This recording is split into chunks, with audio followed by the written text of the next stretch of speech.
Soyez les bienvenus, frères et sœurs, en ce dimanche, en ces temps d'adoration et de célébration. En même temps, nous nous souvenons du 21 juillet, la fête nationale de la Belgique. Dieu, la source du vivant, selon les conseils éternels de sa miséricorde, nous appelle à de nos profondes ténèbres à sa merveilleuse lumière, à sa communion, à son unité et à son alliance de grâce. En Jésus-Christ, il saisit vivement notre âme. Sa bénédiction et son salut nous sont ainsi accordés. Par son esprit, nous rejoignons les auteurs célestes pour redire ces immenses miséricordes qui surabondent et se précipitent comme un torrent sur notre assemblée. Que la grâce et la paix vous soient données de la part de Dieu notre Père et du Christ Jésus notre Seigneur. Amen. Je vous invite à chanter le cantique 243, les strophes 1, 2, 3 et 4.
Tu es digne, notre Seigneur et notre Dieu, pour recevoir gloire et honneur et puissance, car tu as créé toutes choses et à cause de ta volonté, elles ont existé et ont été créées. Chante les 24 anciens couchés, prosternés devant les trônes de Dieu. Aujourd'hui, nous sommes le jour des souvenirs. Et c'est pour cela que nous nous souvenons aussi du psaume 23, qui est probablement le psaume le plus connu de la Bible, bien sûr. C'est lui qui vient instinctivement à l'esprit quand on évoque un texte que l'on aime et qui parle au cœur. C'est le psaume que l'on apprend tout jeune et qui continue à accompagner le cheminement du croyant tout au long de l'existence. C'est pourquoi on le lit souvent comme un psaume de pèlerinage, un psaume de voyage auquel on se réfère tout au long de la vie, et surtout quand on rencontre des difficultés. Ainsi, nous pouvons prier avec le psaume 23 en disant « Ô Seigneur, tu es mon berger, et je ne manque de rien. Sur de frais herbages, tu me fais reposer. Tu me mènes vers les eaux tranquilles et tu me fais revivre. Pour l'honneur de ton nom, tu me conduis par les justes chemins. Si je traverse les ravins de la mort, je ne crains aucun mal. Tu es avec moi, ton bâton me guide et me rassure. Tu prépares la table pour moi devant mes ennemis. Tu répands le parfum sur ma tête. Ma coupe est débordante. Grâce et bonheur m'accompagnent tous les jours de ma vie. J'habiterai dans ta maison, ô Éternel, pour la durée de mes jours. Amen. Je vous invite à chanter le cantique 521, les strophes 1, 9, 10 et 16.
Béni soit Dieu, le Père de notre Seigneur Jésus-Christ,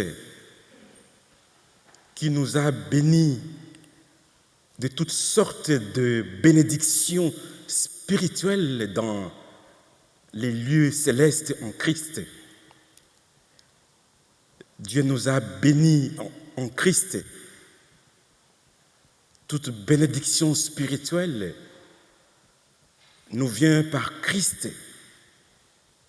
C'est uniquement parce que nous sommes en Christ que nous pouvons recevoir ces bénédictions. Si nous ne sommes pas en Christ, nous ne pouvons pas les obtenir. Être en Christ, c'est avoir accepté Christ comme Seigneur et Sauveur, être unis à lui par la foi et nous placer sous son autorité. Inclinons-nous dans la prière. Seigneur, tu réponds et tu rends tes bénédictions accessibles. Mais nous ne laissons pas notre foi grandir, afin qu'à travers elle, nous puissions nous approprier ce qui nous est offert. Seigneur, apprends-nous à voir tes bienfaits, que je reconnaisse ce que tu as fait pour moi dans ta grâce, afin qu'il me soit montré le péché dans toute son horreur, afin que je sois convaincu de l'urgence d'annoncer l'Évangile. Seigneur, aide-moi à établir des priorités de manière à ce que s'accomplisse ton plan dans notre vie et dans notre monde actuel. Nous te le demandons par Jésus, le Christ, notre Seigneur. Amen. Je vous invite à chanter les cantiques, les psaumes 25, les strophes 1 et 4.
Frères et sœurs, Dieu nous a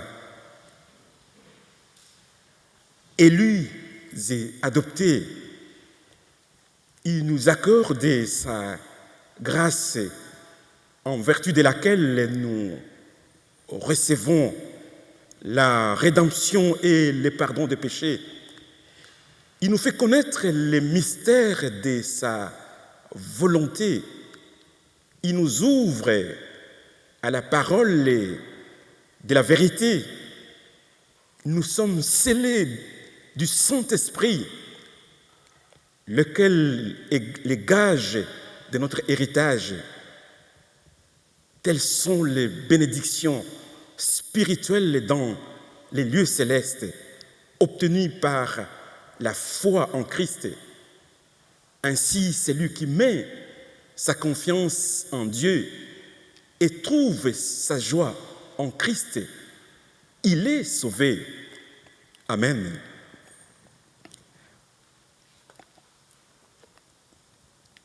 Nous pouvons ainsi confesser notre foi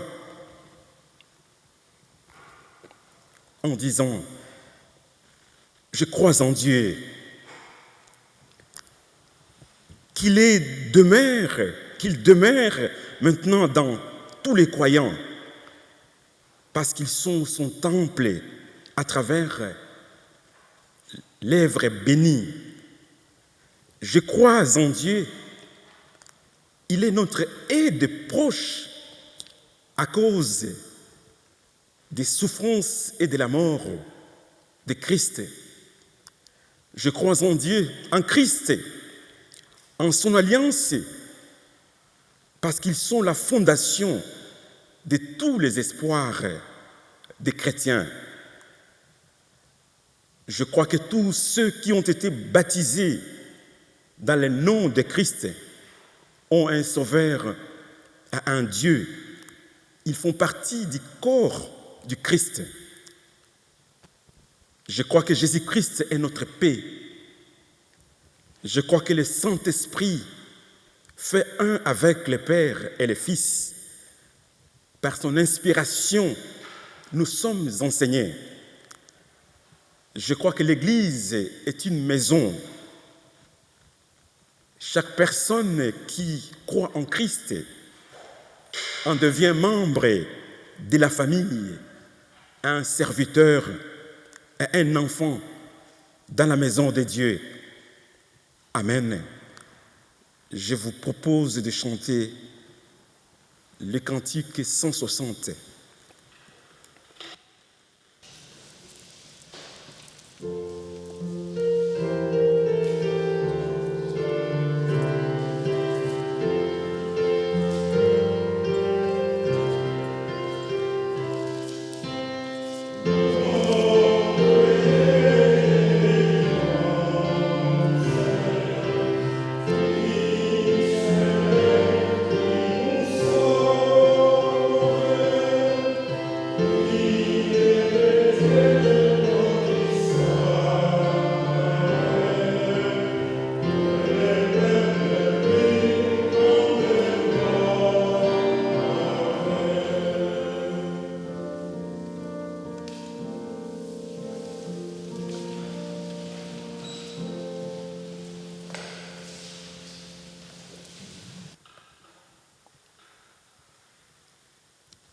Seigneur notre Dieu, au moment où nous allons lire,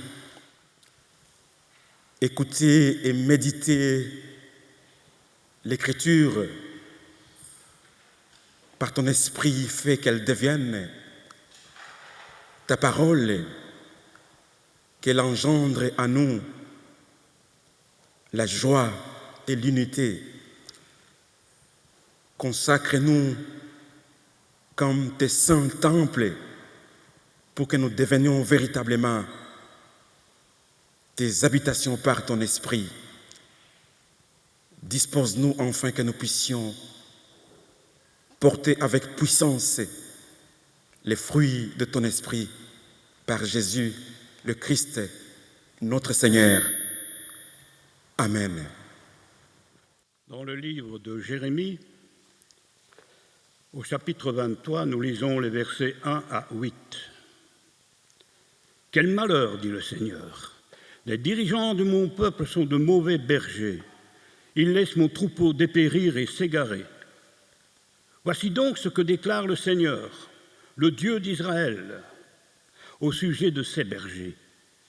Vous avez laissé mon troupeau s'égarer et se disperser. Vous ne vous êtes pas occupé de lui. Eh bien moi, je vais m'occuper de vous et de vos agissements, dit le Seigneur. Je vais rassembler moi-même les survivants de mon troupeau dans tous les pays où je les ai dispersés. Je les ramènerai à leur pâturage, où ils pourront prospérer et se multiplier. Je mettrai à leur tête de vrais bergers, grâce auxquels ils n'auront plus ni peur ni frayeur. Aucun d'eux ne manquera plus à l'appel, dit le Seigneur. Le jour vient, dit le Seigneur, où je ferai naître un vrai descendant de David.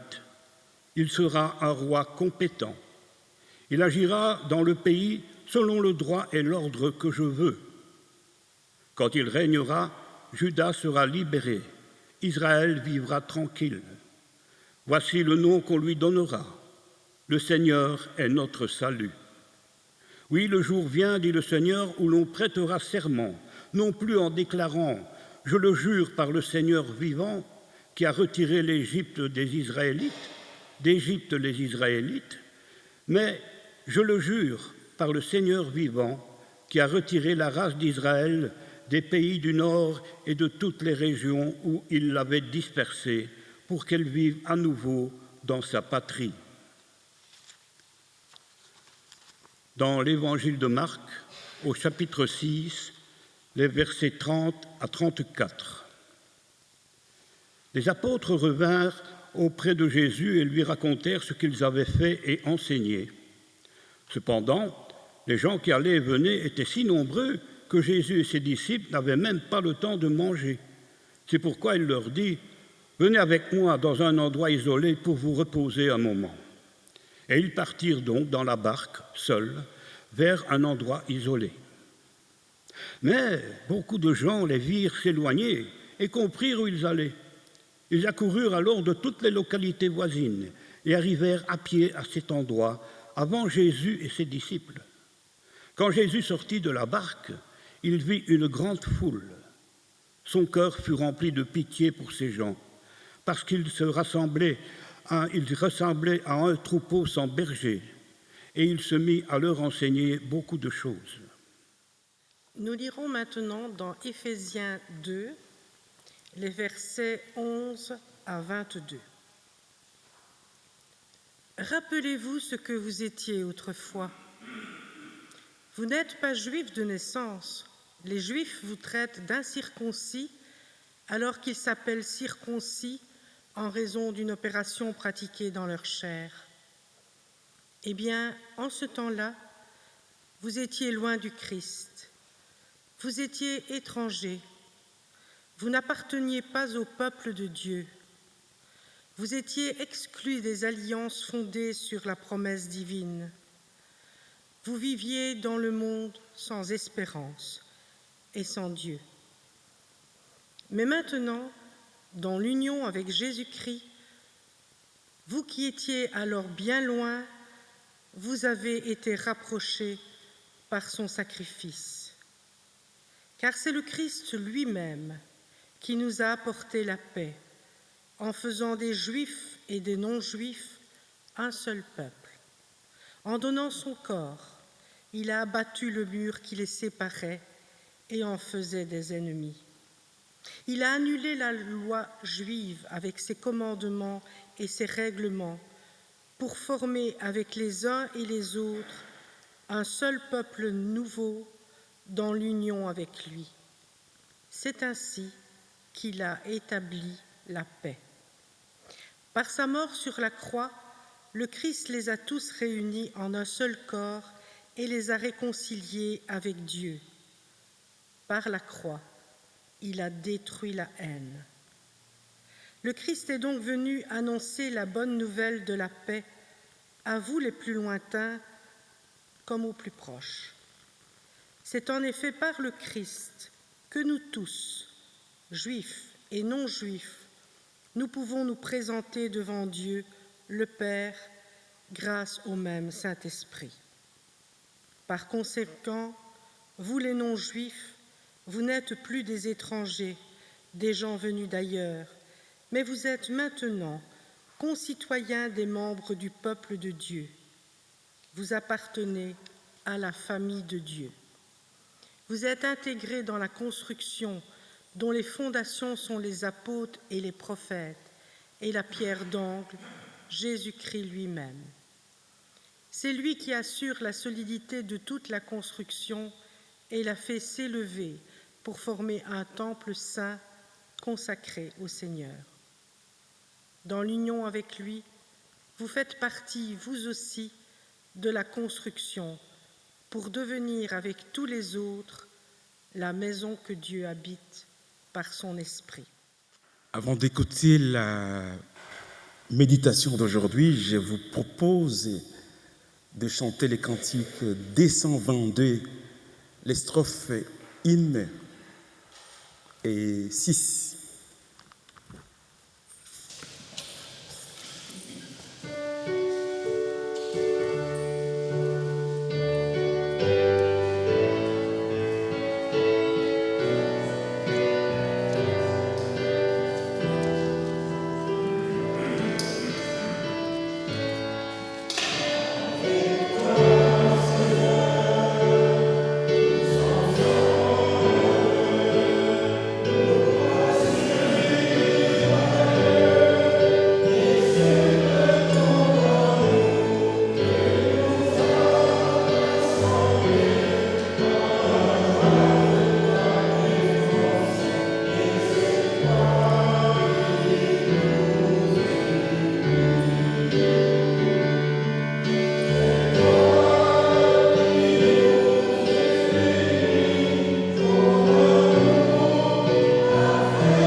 Chers amis, frères et sœurs,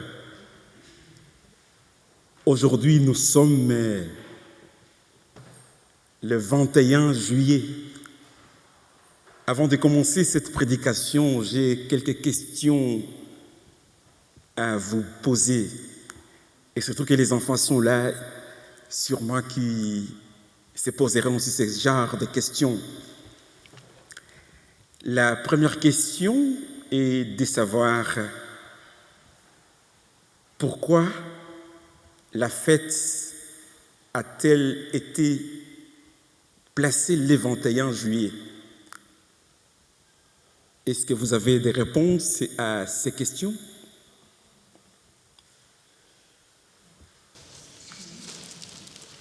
Vous avez une réponse dans la salle, les historiens de Carignan, avez-vous une réponse? Souvenez-vous que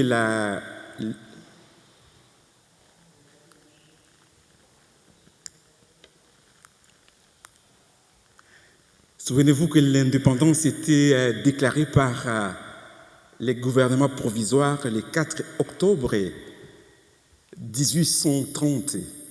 Mais la fête a été fixée le 21 juillet parce que le premier roi de Belge, Léopold Ier, avait prêté son serment constitutionnel le 21 juillet 1831, pardon. Et pourquoi 1831? Alors que, je disais, l'indépendance était déclarée par les gouvernements provisoires le 4 octobre 1830. Mais il y a une deuxième question que je vais vous poser. Je suis sûr que vous connaissez tous la devise de la Belgique. L'union fait la force. Les enfants, vous connaissez la devise? L'union fait la force. Est-ce que vous vous souvenez à quel moment cette phrase avait-elle été prononcée pour la première fois? Les historiens tournaient les cerveaux. Bien voilà, cette phrase a été prononcée pour la première fois, c'était lors de la première indépendance en 1790 par Henri van der Noot et Jean-François Vonke. C'était de l'Union catholique libérale.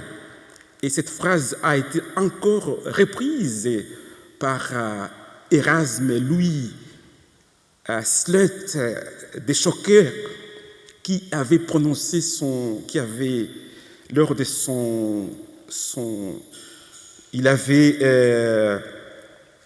de sa prestation de serment, c'était le 25 février 1831. À partir de là, la devise « Union fait la force » a été ainsi instituée.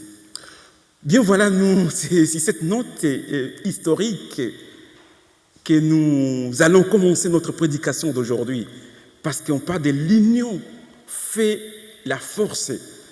Aujourd'hui, c'est un jour de souvenirs où nous devons nous souvenir.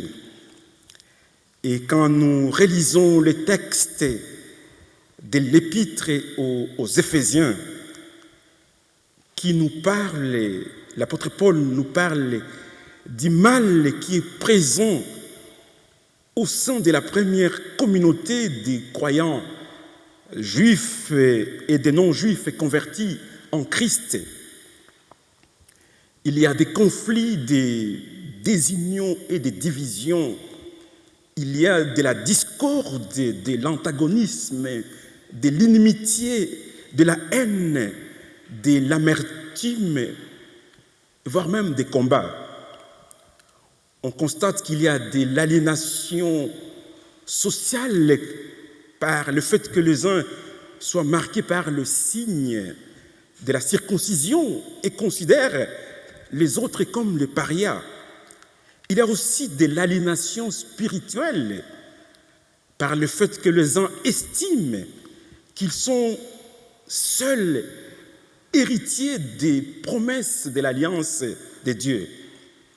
On peut dire que les croyants juifs et païens se sont heurtés à leurs anciennes traditions et croyances, et ce faisant, ils se sont également blessés les uns aux autres. L'apôtre Paul tient à ce que les gens puissent être conscients de ce qu'ils étaient avant. Ils étaient confinés à ce qui est faible et simplement humain, et de ce qu'ils sont devenus pour que cela puisse enrichir à la fois leur gratitude envers Dieu et leur obéissance. Alors, frères et sœurs, c'est ici le temps de nous poser la question sur ce que nous étions avant d'accepter Jésus ou avant de devenir chrétien. Parce qu'on n'est pas, semble-t-il, on n'est pas chrétien, mais on le devient. Il y a des conséquences qui découlent de cette affirmation. Si je suis né chrétien, il y a risque d'évoluer dans une foi purement culturelle dans laquelle il n'y a aucun engagement d'obéissance. Par conséquent, si je suis devenu chrétien, il me semble que c'est par adhésion à la personne du Christ que Christ me justifie et par sa mort, il absorbe tous mes péchés. En même temps, il me convoque à une vie d'obéissance pour qu'il me soit donné d'être transformé par la puissance de son esprit. En tant que nouvel être en Christ, la personne est appelée à vivre une vie de sainteté et d'amour, à être une lumière dans ce monde obscur et à manifester la puissance transformative de l'Évangile. Cette nouvelle identité transcende les frontières et les limites du monde physique pour s'ancrer dans les royaumes éternels de Dieu, où toute distinction ou division sont abolies au profit de l'unité et de la communion en Christ. Alors la vraie question que nous pouvons encore nous poser ce matin est de savoir si nos cœurs concourent vraiment à la paix, à la plénitude, au bien-être, à la prospérité intérieure et extérieure, à la sécurité, aux bonnes relations et à l'intégrité. Le premier signe de transformation intérieure, c'est vivre dans la paix, même au sein de la souffrance, parce que la paix de Dieu en Christ constitue un don de Dieu. Et cette paix doit se manifester dans les relations que nous avons les uns et avec les autres et avec Dieu, parce qu'il est lui-même notre paix. L'apôtre Paul déclare ceci dans son épître aux Romains, au chapitre 5, verset 1er. Étant donc justifiés par la foi, nous avons la paix avec Dieu par notre Seigneur Jésus-Christ. Chers amis, frères et sœurs, par définition, l'Église, en tant que corps du Christ, devrait être les lieux de paix par excellence. Parce que qu'en Christ, comme l'apôtre Paul le dit, les Juifs et les non-Juifs ont été unis en un nouvel être. Ils ont été introduits tous deux en un seul corps dans la présence de Dieu, corps dans lequel sont abolis tous les instruments des divisions ou règlements qui excluent les autres. Christ prend l'hostilité des uns et des autres pour la faire engloutir dans sa mort. Il crée ainsi l'unité du nouvel être. Chers amis, frères et sœurs, les textes d'aujourd'hui dans l'épître aux Éphésiens ne nous demandent, ne nous donnent aucun impératif concernant un acte ou une attitude. Il ne nous demande rien de précis. Il ne nous impose pas quelque chose. mais il nous appelle au souvenir de ce que Christ a accompli dans nos vies et du privilège d'une nouvelle vie en lui. Alors il est impérieux que nous puissions nous souvenir de notre identité. Il est vrai que nous nous souvenons souvent de la douleur, du plaisir, de personnes, des informations et des événements, afin de faire des choix appropriés pour le présent et le futur. Cependant, certains souvenirs, nous choisissons certains souvenirs et d'autres sont gravés à nous par la simple force de l'événement. Parfois, nous choisissons d'oublier des moments douloureux de la vie, mais nous ne parvenons pas parfois à réprimer ces souvenirs. Il y a d'autres qui se souviennent des mauvais accueils. Je me souviens d'un paroissien, d'une paroissienne qui me disait « Je ne peux pas aller dans tel temple parce qu'il y a 40 ans, 30 ans, on m'avait mal accueilli. » Ces souvenirs et la façon dont nous nommons et traitons le passé, la façon dont nous structurons notre esprit pour savoir comment vivre. Alors l'apôtre Paul demande que nous nous souvenions du changement déterminant pour la vie que Christ a apporté à nous, c'est-à-dire le mouvement radical de la mort dans les péchés à la vie en Christ, de l'exclusion à l'inclusion. En devenant une nouvelle créature en Christ, nous abandonnons nos anciennes étiquettes et catégories pour embrasser une identité entièrement redéfinie. Un tel souvenir, frères et sœurs, attire l'attention sur le changement continu à l'œuvre en nous et ne nous permettant pas de devenir laxistes ou négligents ou coupables d'orgueil. Ce souvenir est donc la clé pour aimer et adorer Dieu. Il faut cependant faire un équilibre. Nous ne nous souvenons pas de la vie antérieure pour elle-même, pour nous vautrer, pour nous complaire dans la mémoire.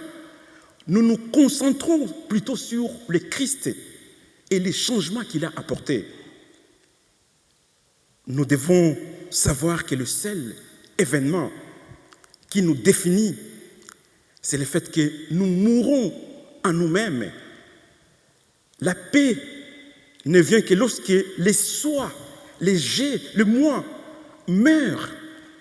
Et le seul endroit où les soi meurent, vraiment, c'est au pied du calvaire. Comme l'apôtre Paul les manifeste dans son épître aux Galates. J'ai été crucifié avec Christ. Et ce n'est plus moi qui vis, mais le Christ vit en moi.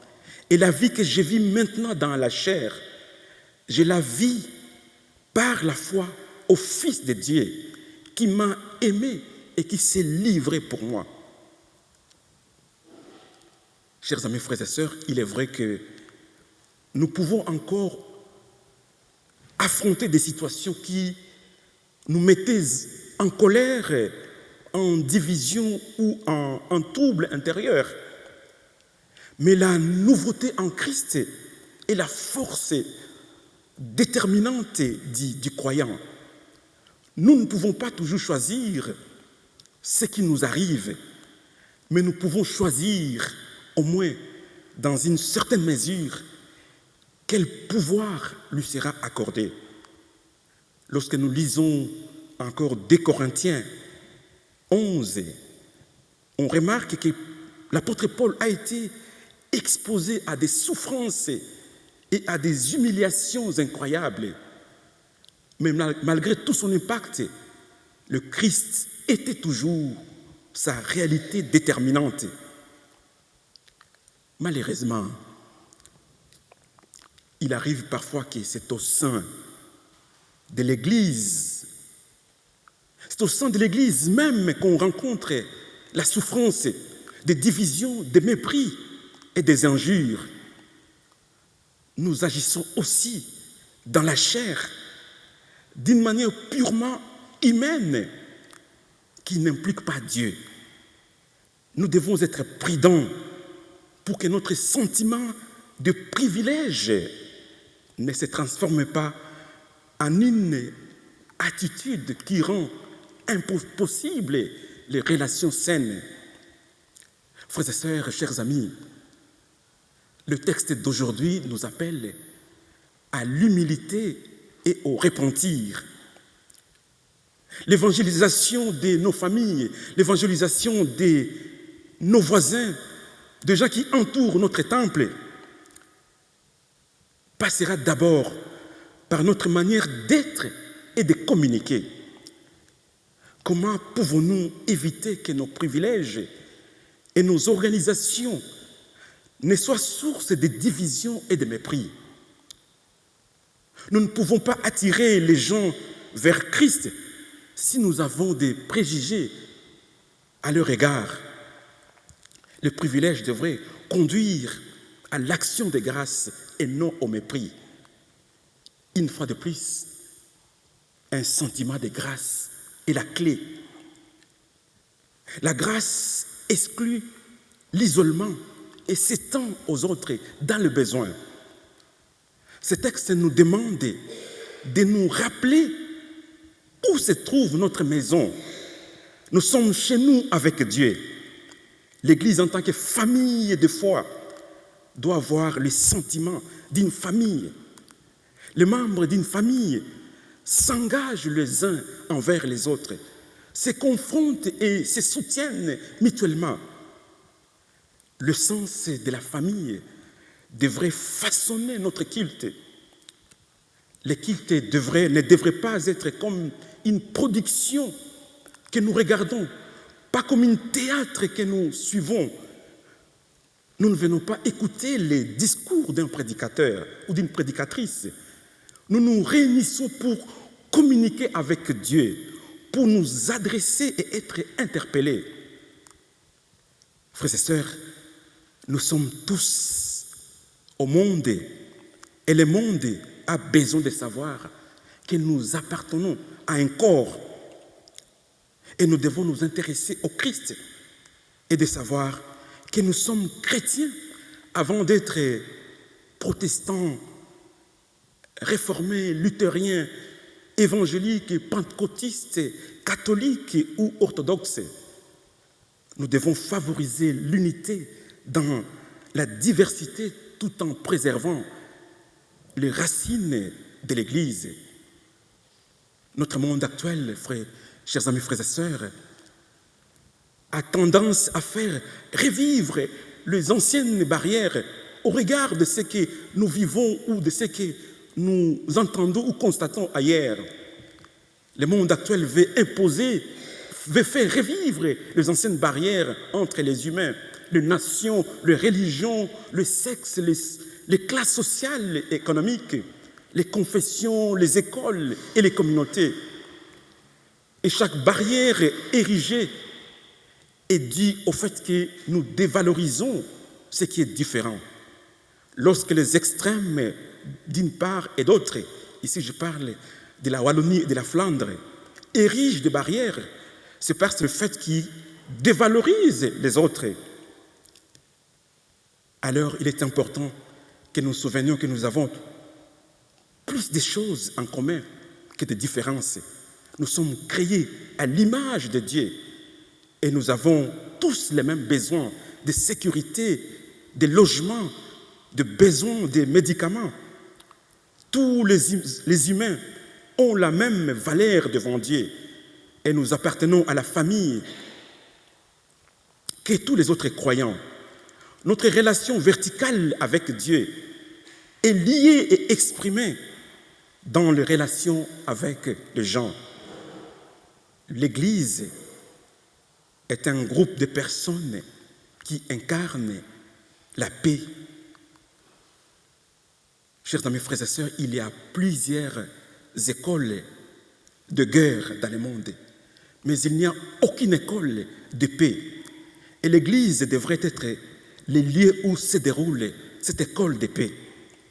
Et en tant que peuple de paix, nous luttons nécessairement pour la justice dans toutes ses formes. Christ est notre paix. C'est lui en qui tous sont unis. C'est lui qui donne accès à Dieu et la pierre angulaire sur laquelle l'édifice grandit. Je termine en ceci. Quand nous parcourons l'évangile de Marc, qui nous rappelle comment Jésus a pris du recul. Il a pris du recul justement pour retrouver le silence intérieur, s'unir à la source du vivant qui est Dieu, afin d'avancer. Pendant que nous sommes tétanisés avec tout ce que nous entendons, il y a des gouvernements qui se forment par-ci, par-là. Et certains d'entre nous craignent pour toutes les décisions qui seront prises ou les lois qui seront votées. Alors nous craignons, nous sommes tétanisés. En même temps, nous sommes tétanisés par la souffrance, la maladie et la mort. Les reculs que nous pouvons prendre dans la prière nous permettra de nous souvenir à chaque instant, au petit matin, pour qu'enfin le dimanche, nous revenions dans ces lieux pour célébrer la louange de notre Dieu. De nous souvenir à chaque instant, quand nous rentrons chez nous à la maison, que la vie est temporaire, la vie est courte et nous ne sommes que des pèlerins dans ce monde.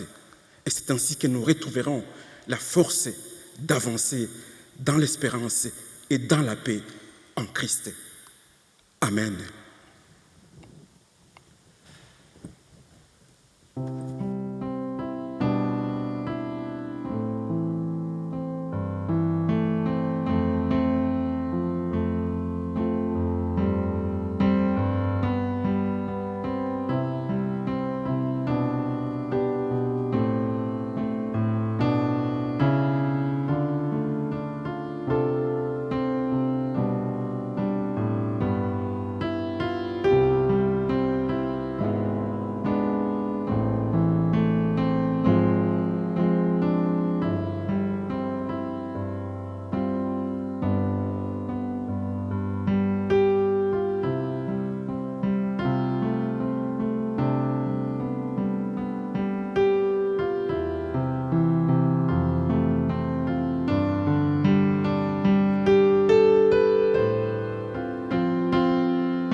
Inclinons-nous dans la prière et prions pour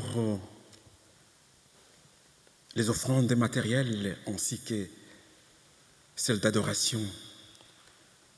Notre Seigneur, notre Dieu, nous te prions pour ces offrandes matérielles ainsi que celles de louange et d'adoration.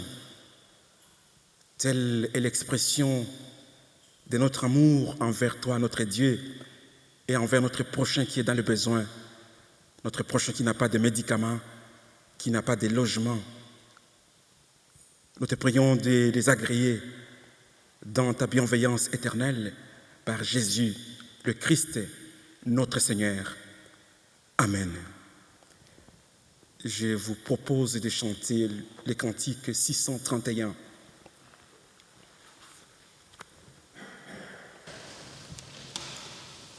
Je vous propose de vous lever si possible.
Unissons-nous dans cette célébration de la Seine. Seigneur notre Dieu, tu as dit à tes disciples, vous êtes la lumière du monde, vous êtes les sels de la terre. Au cœur de ce monde, accorde-nous d'être tes témoins et fais-nous rayonner ta lumière afin que chacun trouve en toi la saveur de la vie. Dieu béni pour le siècle des siècles.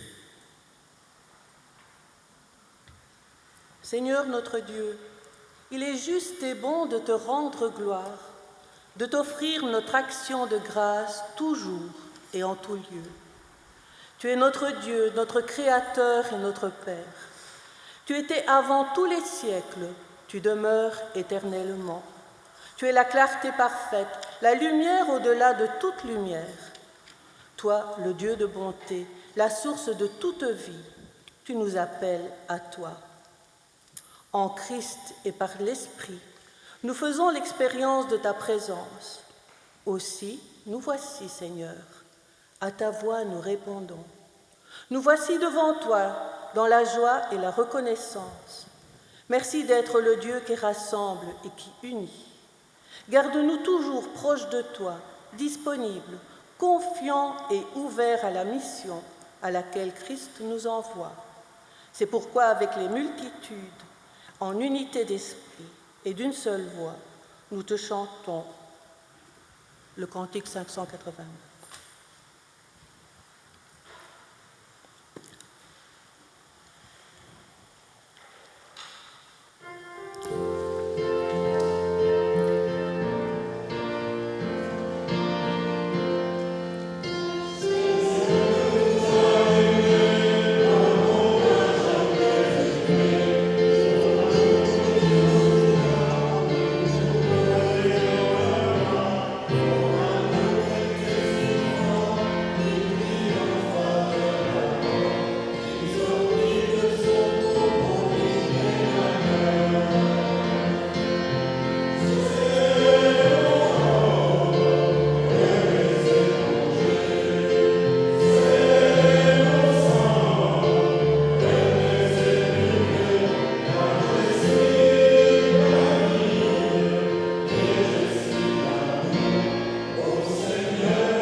Christ, notre berger, nous rassemble et nous tient dans ses bras.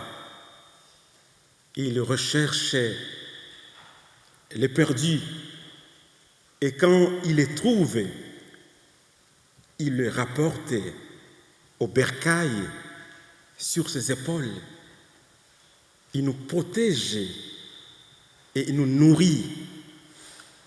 Comme ces jours-là, pendant qu'il mangeait, il prit du pain et après avoir dit la bénédiction, il les rompit et les donna à ses disciples en disant : « Prenez et mangez, ceci est mon corps. »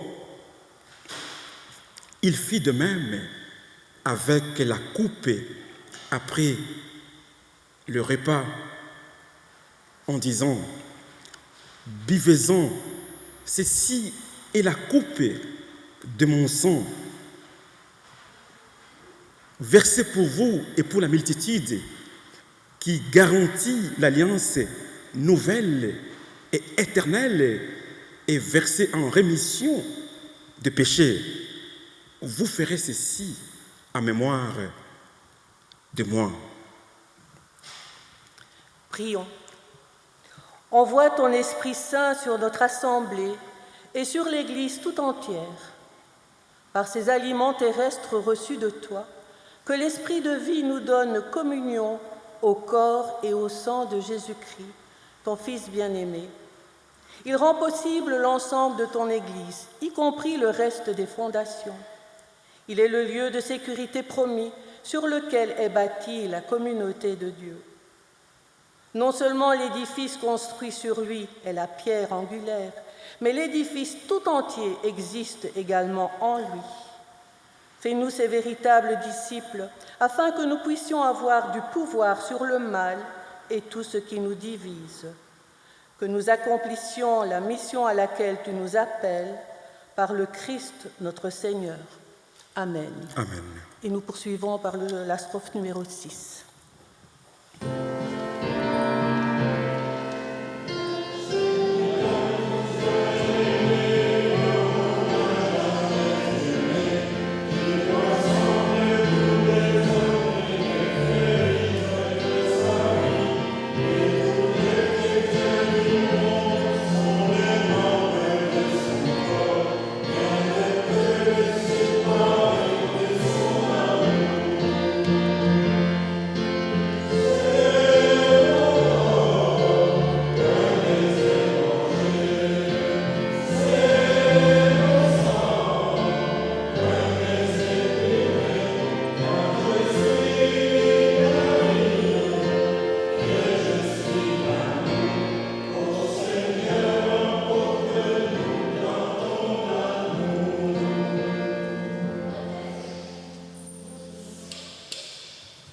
Ô Dieu, toi, le Très-Haut, tu viens vers nous, tu viens nous rejoindre et faire briller ta lumière parmi nous, même au plus profond de nos nuits. Puisse ton œuvre s'accomplir dans nos vies, puisse ta parole toujours nous guider, puisse ton règne enfin venir parmi nous. Frères et sœurs, c'est le Seigneur lui-même qui nous invite à sa table. Nous pouvons ainsi venir, car tout est prêt.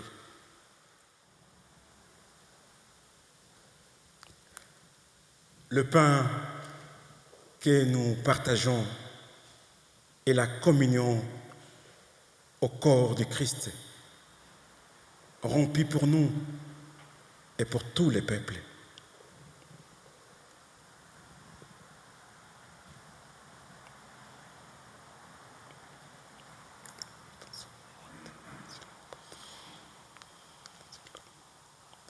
La coupe de bénédiction pour laquelle nous rendons grâce est la communion au sang du Christ, le sang versé pour nous en rémission de péchés.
Inclinons-nous dans la prière.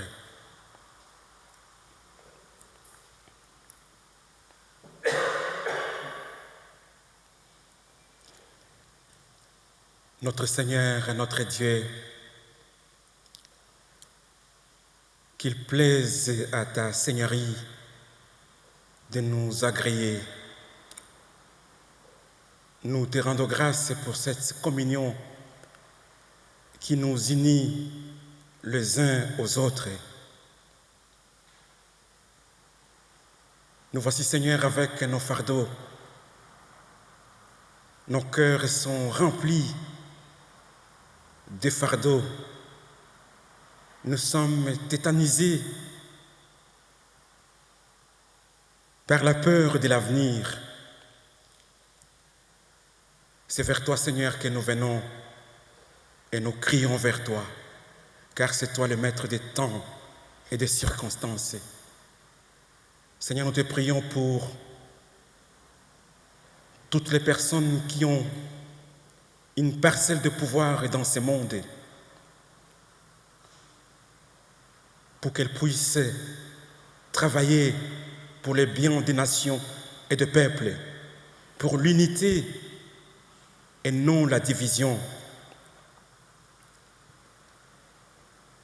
Nous te prions, Seigneur, pour nos familles, que l'unité puisse être retrouvée dans nos familles. Nous prions pour nos enfants et nos petits-enfants,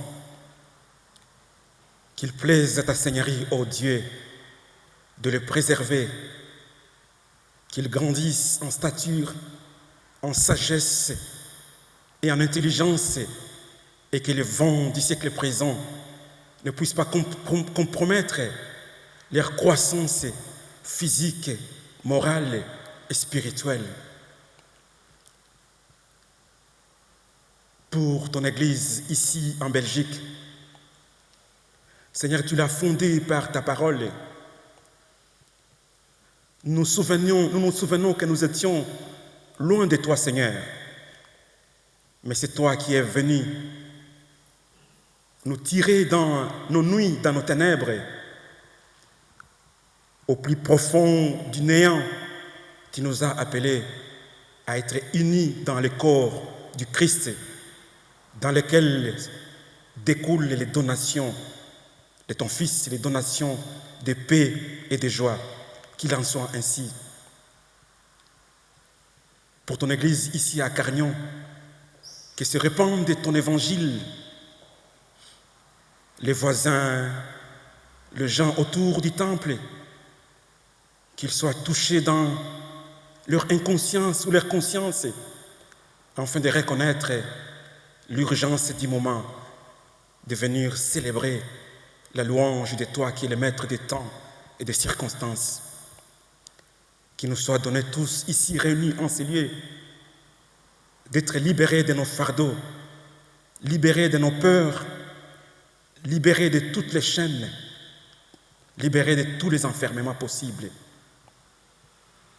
Ainsi, nous pouvons te dire tous ensemble, notre Père qui es aux cieux, que ton nom soit sanctifié, que ton règne vienne, que ta volonté soit faite sur la terre comme au ciel. Donne-nous aujourd'hui notre pain de ce jour. Pardonne-nous nos offenses, comme nous pardonnons aussi à ceux qui nous offensent. Ne nous laisse pas entrer en tentation, mais délivre-nous du mal, car c'est toi qui appartient le règne, la puissance et la gloire pour les siècles des siècles. Amen. Nous pouvons regagner nos places dans la paix. Je remercie le pasteur Lucien Philippe Barrebois de nous avoir conduits dans ce culte et de nous avoir fait un petit historique de notre fête nationale. Merci beaucoup. Et à ce sujet, ne soyez pas surpris, soyez heureux, mais après le dernier cantique, nous chanterons la Brabançonne.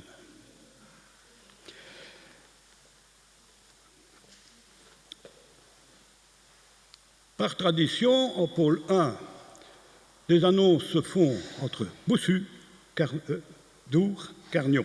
Donc, je commence par Boussu. Est-ce que vous avez des annonces? Oui. Réunion de consistoire mardi à 18h. Dour.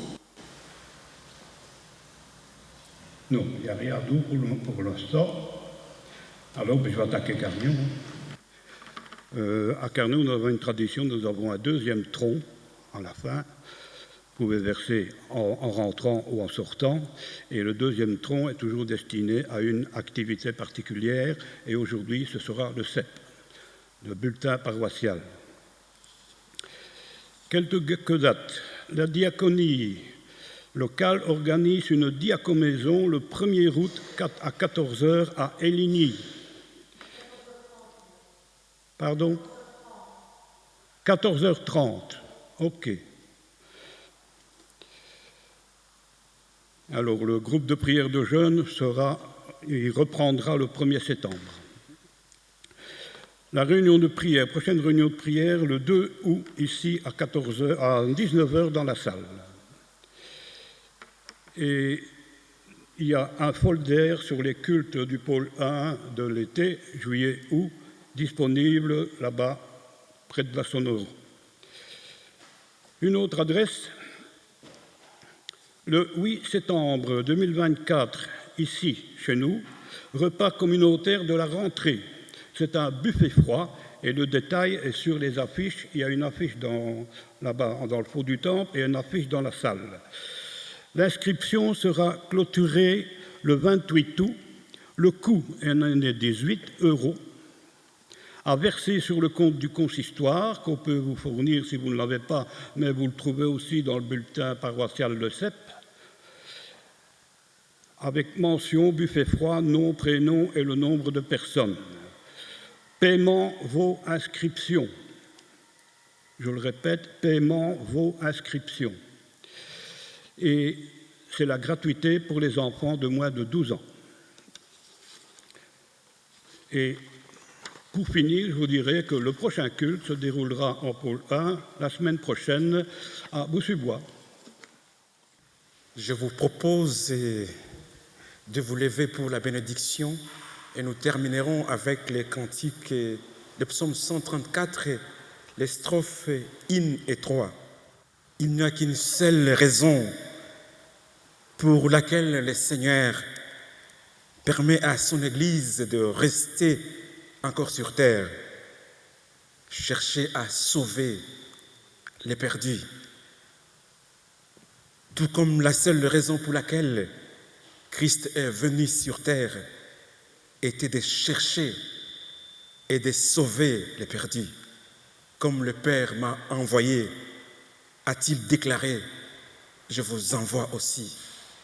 Recevez la bénédiction du Seigneur, que le Dieu de l'espérance vous remplisse de joie, de paix et d'unité dans la foi, pour que vous débordiez d'espérance par la puissance du Saint-Esprit.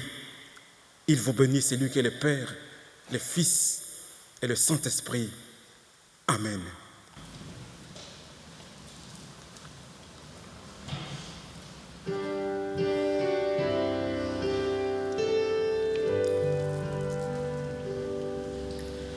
Bénissons Dieu le Seigneur.